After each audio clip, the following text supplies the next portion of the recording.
शिवाजी महाराज यांच्या 395व्या जयंतीनिमित्त शिवराय मनामनात शिवजयंती घराघरात या उद्देशाने पदयात्रा काढण्यात आली। महाल येथील शिवाजी महाराजांच्या पुतळ्याजवळ या पदयात्रेचे समापन करण्यात आले।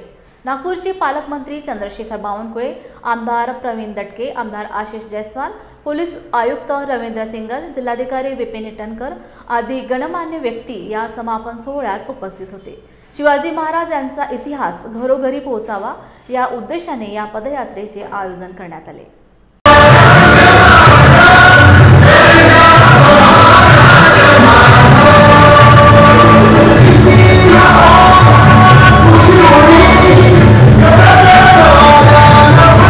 आज या ठिकाणी ज्या पद्धतीने 7 किलोमीटरची पदयात्रा आणि या पदयात्रेमध्ये आमचे युवा युवती मोठ्या प्रमाणावर शाळेतील विद्यार्थी, नागपूरची जनता आणि सर्वच या ठिकाणी या 8,000 नागरिक या पदयात्रेला संमिलित झाले।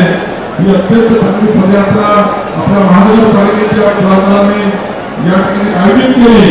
त्याबद्दल एकदा महानगरपालिकेचे जिल्हा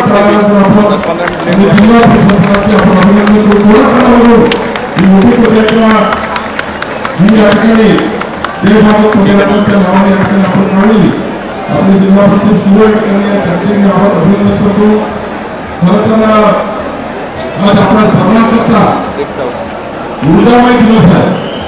आपल्या सर्वांनी आज विकसित भारताच्या संकल्पाला माननीय मोदीजींनी मंत्र दिला आहे। मोदींनी विकसित भारताचा मंत्र येताना छत्रपती शिवाजी महाराजांच्या इतिहासाचा जो इतिहास आहे तो इतिहास समोर घेऊन इतिहासाची प्रेरणा घेऊन माननीय प्रधानमंत्री मोदीजी विकसित भारताकरता काम करत आहेत। आणि आज देशामध्ये जो व्यक्ती छत्रपती शिवरायांची जयंती उत्सव साजरा करतो आहे, या देशातल्या संपूर्ण भागामध्ये विश्वाच्या भागामध्ये आज छत्रपती शिवरायांची जयंती उत्सव साजरा करताना माननीय मोदींनी संदेश दिला आहे की संपूर्ण जिल्ह्यामध्ये, संपूर्ण प्रदेशामध्ये आणि देशामध्ये आज छत्रपती शिवाजी महाराजांच्या जयंतीच्या दिवशी जय भारत पदयात्रा काढून छत्रपती शिवरायांचा इतिहास आपल्याला सर्वांना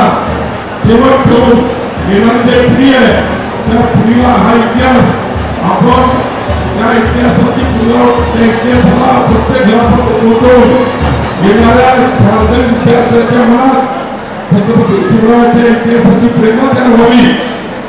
इंग्रजी शाळेमध्ये शिकणाऱ्या विद्यार्थ्यांना सुद्धा, इंग्रजी शाळा ज्या चालवतात त्यांना सुद्धा त्यांच्या अभ्यासक्रमाचा एक भाग व्हावा या ठिकाणी याकरता ही मोठी जय भारत पदयात्रा आणि यातनं संपूर्ण महाराष्ट्राला, देशाला छत्रपती शिवाजी महाराजांची प्रेरणा मिळण्याकरता या अत्यंत महत्त्वाच्या कार्यक्रमाचं आयोजन या ठिकाणी केलं आहे।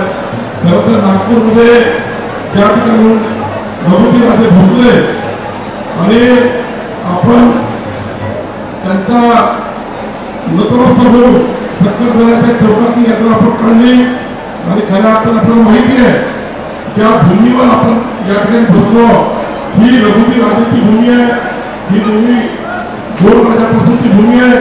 ही भूमी कधी काळामध्ये बंगालपर्यंत होती। या भूमीला बंगालपर्यंत सुरक्षित ठेवण्याचं काम त्या ठिकाणी रघुराजे भोसले यांनी केलं आणि नंतरच्या काळामध्ये खऱ्या अर्थाने आपला हा महाराष्ट्र आणि आपले नागपूर जे काही आपल्या सर्वांना प्रेरणा देतं, आपल्या सर्वांना प्रेरणादायी नागपूर आणि या ठिकाणचा इतिहास आपल्या सर्वांना पुढे नेण्याकरता अत्यंत महत्त्वाचा आहे।